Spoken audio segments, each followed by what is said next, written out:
Indian 2 directed by Shankar. Review തുടങ്ങുന്നതിന് മുന്നേ ഞാൻ ആദ്യം തന്നെ ഒരു കാര്യം പറയാം. ഞാനിത് പറയാൻ പോണത് എൻ്റെ പേഴ്സണലായിട്ടുള്ള അഭിപ്രായമാണ്. ഞാൻ ബാക്കിയുള്ള റിവ്യൂസോ കാര്യങ്ങളോ നോക്കിയിട്ടല്ല ഞാൻ പറയുന്നത്. അപ്പോൾ എൻ്റെ അഭിപ്രായം മാത്രമാക്കി എടുക്കുക, കമൻറ്റ് ബോക്സിൽ വന്ന് കരയാതെ. അപ്പോൾ ഞാൻ പറയാൻ വന്നത് ഇന്ത്യൻ 2 സിനിമ. അയ്യോ, സിനിമ എന്ന് വെച്ചിട്ടുണ്ടെങ്കിൽ എന്താണ് സംഭവം? അത് സിനിമ ഇത് ഫാൻസി ഡ്രസ്സ് കോമ്പറ്റീഷനാണോ അതോ വേറെ എന്തെങ്കിലും മർമ്മത്തടിച്ച് കളിക്കുകയാണോ ഒന്നും മനസ്സിലായില്ല സിനിമ കണ്ടിട്ട്. ഇത് എന്തൊരു വൃത്തികെട്ട സിനിമയെന്ന് എടുത്ത് ഞാൻ അറിയാൻ വയ്യാഞ്ഞിട്ട് ചോദിക്കും.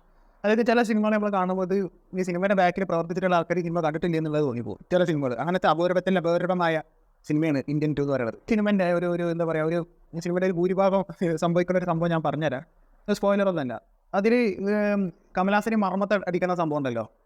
അങ്ങനെ മർമ്മത്ത് ഈ അടിക്കണ ഈ സംഭവം വരുമ്പോൾ എന്തോ മേത്ത് ഇങ്ങനെ വെച്ചിട്ട് തിരിക്കലും അങ്ങനത്തെ സംഭവമാണല്ലോ. അപ്പോൾ ഞാൻ പൊതുവെ കേട്ടിട്ടുള്ളത്, ഇത് ഇന്ത്യ കുഴപ്പമാണോ എന്നുള്ള അറിയില്ല, ഞാൻ പൊതുവെ കേട്ടിട്ടുള്ളത് ഈ മർമ്മത്ത് അടിച്ച് കഴിഞ്ഞിട്ടുണ്ടെങ്കിൽ ആൾ പോകും അല്ലെങ്കിൽ ആൾ കുഴഞ്ഞ് കിടക്കും. ചില ഭയങ്കര എക്സ്പേർട്സൊക്കെ ആണെന്നുണ്ടെങ്കിൽ ചില ആൾക്കാരെ മർമ്മം പിടിച്ച് തിരിച്ച് കഴിഞ്ഞിട്ടുണ്ടെങ്കിൽ ആൾ ചിലപ്പോൾ കോമയിലൊക്കെ ആവും. അത്രയും ഡെഡ്ലി ആയിട്ടുള്ളൊരു വെപ്പണാണ് ഈ മർമ്മത്ത് നോക്കിയിട്ട് അടിക്കുക എന്ന് പറയുന്നത്. അപ്പോൾ ഈ ഒരു സിനിമയിൽ അത് ഇന്ത്യൻ സിനിമയിൽ സെറ്റായിട്ട് അതേപോലെ ചെയ്ത് വെച്ചിട്ടുണ്ട്.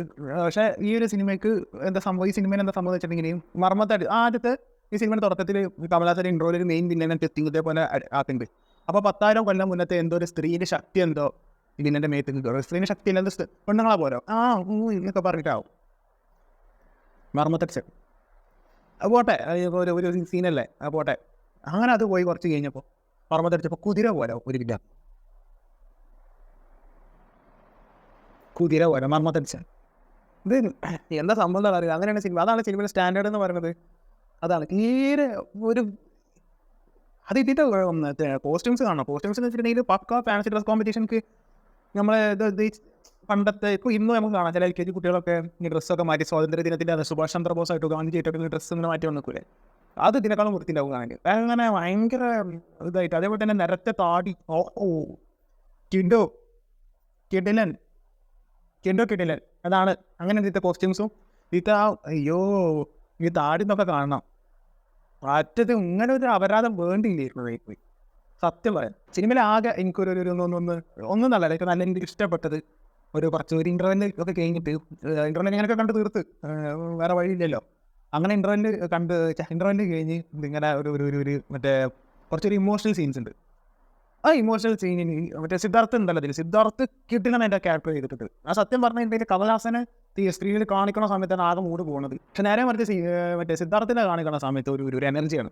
കാരണം സിദ്ധാർത്ഥ് അങ്ങനെ ഈ ക്യാരക്ടർ ചെയ്തു വെച്ചിട്ടുണ്ട്. അതായത് ശരിക്കും ഞാൻ പറഞ്ഞത് സിദ്ധാർത്ഥിൻ്റെ ക്യാരക്ടർ കമലഹാസൻ്റെ ഈ സേനാപതി എന്ന് പറഞ്ഞ ക്യാരക്ടറിനേക്കാളും പിന്നെ പവർഫുൾ ആയിട്ടുള്ള ക്യാരക്ടർ ആയതുകൊണ്ടല്ല അത്. പക്ഷെ എന്തുകൊണ്ടോ സിദ്ധാർത്ഥിനെ കാണിക്കുമ്പോൾ ഒരു ഗുമ്മുണ്ട് ഇതിൽ. അപ്പോൾ അത് നടന്നിട്ടെ പെർഫോമൻസിൻ്റെ കാര്യത്തേക്ക് വരാം. ഇത് ഇൻ്റർവ്യൂവിൽ കഴിഞ്ഞിട്ട് കുറച്ചൊരു ഇമോഷണൽ ഒരു കുറച്ച് പരിപാടി ഉണ്ട്. അത് സിദ്ധാർത്ഥ് പിന്നെ കുറച്ച് കഴിഞ്ഞിട്ട് ഇൻ്റർവ്യൂ കഴിഞ്ഞിട്ട് കമലഹാസൻ്റെ മുന്നിൽ പോയി നിന്നിട്ട് കുറച്ചൊരു പെർഫോമൻസ്. ആ സമയത്താണ് കമലഹാസൻ്റെ ശരിക്കുള്ള പെർഫോമൻസ് കാണാൻ പറ്റുക. കമലഹാസൻ എന്ന് പറഞ്ഞ ആക്ടർ എന്താണെന്ന് ആ ഒരു ഇതിലുണ്ട്. കാരണം അത് നിങ്ങൾക്ക് അത്ര ഇമ്പാക്റ്റിൽ നിങ്ങൾക്ക് അത് ഫീൽ ചെയ്യുമെന്നുള്ള അറിയില്ല. പിന്നെ അതിങ്ങനെ നിന്നിട്ട് ചെറിയ മൈന്യൂട്ടായിട്ടുള്ള ഒരു ആക്ടിങ് വഴി, അതായത് സിദ്ധാർത്ഥ അതിനെ പെർഫോം ചെയ്യുന്നതിനേക്കാളൊക്കെ എത്രയോ ഗംഭീരമായിട്ട് കമലഹാസൻ ആ കുറച്ചൊരു ഇമോഷണൽ സീൻസിൻ്റെ കാര്യമാണ് പറഞ്ഞത്. അവിടെ ഗംഭീരമായിട്ടുണ്ട്. സിദ്ധാർത്ഥ ഒട്ടം നീളം ഒരു ഇൻസിഡൻറ്റ് നടന്ന അവിടെ നിന്നൊക്കെ ഒരു സിദ്ധാർത്ഥിൻ്റെ ആക്ടിങ് ഉണ്ട്. സിദ്ധാർത്ഥിൻ്റെ ആക്ടിങ് എന്താണെന്ന് പറയുന്നുണ്ടെങ്കിൽ മുഴുവനായിട്ട് അറിയണം. ഈ ചിത്ത എന്ന് പറഞ്ഞ സിനിമ അത് കണ്ടിട്ടുണ്ടെങ്കിലും കണ്ടിട്ടുള്ള ആൾക്കാർക്ക് മനസ്സിലാവും സിദ്ധാർത്ഥിൻ്റെ ലെവൽ എന്താണെന്നുള്ളത്. അതുപോലെ തന്നെ കമലഹാസനായിട്ടുള്ള ഒരു ഇമോഷണൽ സീൻ വരുന്ന സമയത്ത് കമലഹാസനും കിട്ടുന്നതായിട്ട് ചെയ്തിട്ടുണ്ട്. അപ്പാർട്ട് ഫ്രം ദാറ്റ് അതും പിന്നെ തുടക്കത്തിൽ ഒരു കമലഹാസന് വരണം എന്നുള്ള ഒരു കമലഹാസൻ ഇങ്ങോട്ട് തിരിച്ചു വരാനുള്ള കുറച്ച് ഇൻസിഡൻസ് നടക്കുന്നുണ്ട്. അതൊക്കെ കാണിച്ചത് അത്യാവശ്യം കുഴപ്പമില്ലാത്ത രീതിയിലൊക്കെ തോന്നി. കണ്ടിട്ടുള്ള സംഭവങ്ങൾ തന്നെയാണ്. എന്നാലും ഈ പറഞ്ഞ സാധനങ്ങളൊക്കെ കുറച്ചൊക്കെ ഒരു കിട്ടുന്നതായിട്ട് തന്നെയാണ് എനിക്ക് പേഴ്സണലി തോന്നിയത്. ആകെ 3 മണിക്കൂറിൻ്റെ സിനിമയിൽ എനിക്ക് നല്ലതെന്ന് തോന്നിയത് ഈ 2 തരം. അത് അവസാനത്തെ കുറച്ച് സമയം ഇൻ്റർവ്യൂ കഴിഞ്ഞാൽ പാടുള്ള ഒരു പെർഫോമൻസ് ഓറിയൻറ്റഡ് ആയിട്ട് പോയ കുറച്ചൊരു സമയത്തുള്ള ആ കുറച്ചൊരു ചുറ്റുവട്ടത്തുള്ള കുറച്ച് സീനുകളും കാര്യങ്ങളൊക്കെ എനിക്ക് ഇഷ്ടപ്പെട്ട്. അതല്ലാതെ സിനിമ മൊത്തത്തിൽ കോമാളിത്തരം എന്ന് വെച്ച് കഴിഞ്ഞിട്ടുണ്ടെങ്കിൽ ഇമാതിരി കോമാളിത്തരം. എന്തിനാണ് ഇത്രയും വലിയൊരു ആക്ടറിനെ വിളിച്ച് ചെയ്തിട്ട് ഇങ്ങനെ അപമാനിച്ച് വിടണമെന്ന് എനിക്ക് മനസ്സിലായില്ല. അത്ര അധികം മോശമായിട്ടാണ് ഈ സിനിമ എടുത്തിട്ടുള്ളത്. തീരെ കണ്ടിരിക്കാൻ പറ്റില്ല. പൊന്നു മക്കളായിട്ട് ഫൈറ്റൊക്കെ ഒരുത്തന്നെ ഇങ്ങനെ നോക്കൂ അടിക്കാൻ പറ്റുകയാണ്. അപ്പോൾ കമലഹാസന് പൊതുവെ മർമ്മത്തടിക്കുമല്ലോ, മർമ്മത്തടിച്ചപ്പോൾ ഇങ്ങനെ നിൽക്കുക. ഇതൊക്കെ ഏത് മർമ്മത്തടിയാണിത്? സംഭവമൊക്കെ ലോജിക്ക് വേണ്ട. എന്നാലും തള്ളണതിനൊരു പരിധിയില്ലേ? തള്ളിങ്ങനെ മറിക്കാൻ പാടുണ്ട. ഇത് കയ്യിൽ നിന്ന് പോയിടേ. ഇത് ഇന്ത്യയിലെ സിനിമ കണ്ടിട്ട് നിങ്ങളത് അതേപോലത്തെ സാധനം എന്നുള്ളതിനെ നിങ്ങൾ ഒന്നും പ്രതീക്ഷിച്ച് പോയിട്ടില്ലാന്നുണ്ടെങ്കിൽ നിങ്ങൾ ഡിസപ്പോയിൻറ്റഡ് ആവും. ഭയങ്കര ഇതായി പോയി കടം. തീരെ ഒരു എന്തിനാണ് എന്തിനൊക്കെ അടി നടക്കുന്നതെന്നല്ല മനസ്സിലാവില്ല. അതാണ് ഒന്നാമത്. അടിച്ച പേരും അടി എന്താ പ്രശ്നം ആർക്കും അറിയില്ല. പിന്നെ ഇതിന് നെടുപടി വേണമുണ്ട്. അതിൽ കൂടെ പെർഫോമൻസിൻ്റെ കാര്യമായിട്ട് പറഞ്ഞു പോകാം. നെടുപടി വേണം ഇതിന് മുന്നേ മറ്റേ കമലഹാസനെ പിടിക്കാൻ വേണ്ടി നടന്നിട്ടുണ്ടായിരുന്ന ഒരു ഓഫീസറാണല്ലോ. അപ്പോൾ കമലഹാസൻ്റെ മോനെ ആയിട്ട് ഒരുത്തം വരുന്നുണ്ട്. മൂപ്പരാള് അങ്ങനെ ഞാൻ ബാക്കി പറഞ്ഞില്ല. അപ്പോൾ കണ്ടിട്ട് മനസ്സിലാക്കിയാൽ മതി. അങ്ങനെ നെടുപടി വേണുവിനെ അതുവരെ ചെയ്തു വെച്ച, അതായത് ആ സമയത്ത് നെടുപടി വേണു ചെയ്തു വെച്ച ഭയങ്കര പവർഫുൾ ആയിട്ടുള്ള ക്യാരക്ടറായിരുന്നു നെടുപടി വേണുവിൻ്റെ. അതൊന്നും അല്ലാതാക്കി തന്നിട്ടുണ്ട് ഈ സിനിമയിൽ. അതിന് ഡയറക്ടറിന് കയ്യടി കൊടുത്തേ പറ്റുള്ളൂ. കാരണം അത്തരം പണി അന്ന് ചെയ്തിട്ട് ഇന്ന് നിങ്ങൾ തന്നെ ചെയ്യേണ്ടി വരും. ഇങ്ങനത്തെ ഇനിയും വർക്കുകൾ പ്രതീക്ഷിക്കണുണ്ട. ഇതിന് 3ാം ഭാഗം വരുന്നുണ്ട്. ഇതിന് 3ാം ഭാഗം ഉണ്ട്. ഇന്ത്യൻ 2 മോശമായി എന്ന് വിചാരിച്ചിട്ട് ഇന്ത്യൻ 3 മോശമാവുന്നതെന്ന് നമുക്ക് വരാൻ പറ്റില്ല. ബട്ട് ഇന്ത്യൻ 2 കയ്യിൽ നിന്ന് പോയിട്ടുണ്ട്. നല്ല രീതിയിൽ കയ്യിൽ നിന്ന് പോയിട്ടുണ്ട്. അപ്പോൾ അതൊക്കെ തന്നെ ഉള്ളൂ സിനിമയെ പറ്റി പറയാൻ. സിനിമയെ പറ്റി പറയാൻ ഒരു പ്രത്യേകിച്ചൊന്നും ഇല്ല. 3 മണിക്കൂറേ. അതാണ് 3 മണിക്കൂറൊക്കെ ഒരു സിനിമ എടുക്കുമ്പോൾ അത് കുറച്ചെങ്കിലും എൻഗേജിങ് ആയിട്ട് എടുത്തിട്ടേ. ഇതിന് ഒരു വില്ലന് കല്യാണ വീട്ടിൽ നിന്ന് ഇറങ്ങിയിട്ട് ഒരു മറ്റേ ഒരു പെണ്ണിൻ്റെ അച്ഛനായിട്ടുള്ള ഒരു വില്ലനാണ്.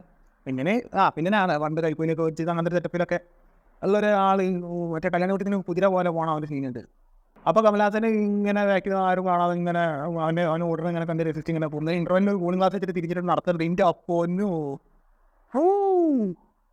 സഹിക്കാൻ പറ്റും. ഇത് ഒരു കാലത്ത് ഇങ്ങനെ തീറ്റ വരുമെന്ന് തോന്നുന്നില്ല. അങ്ങനത്തെ ഒരു സിനിമ ഇന്ത്യൻ 2 എന്ന് പറയുന്നത്. നിങ്ങൾ ഡെഫിനറ്റ്ലി സിനിമ കണ്ടിട്ടില്ല എന്നുണ്ടെങ്കിൽ കാണാൻ തീരുമാനിച്ചിട്ടുണ്ട് എന്നുണ്ടെങ്കിൽ ഡെഫിനറ്റ്ലി പോയി കാണുക.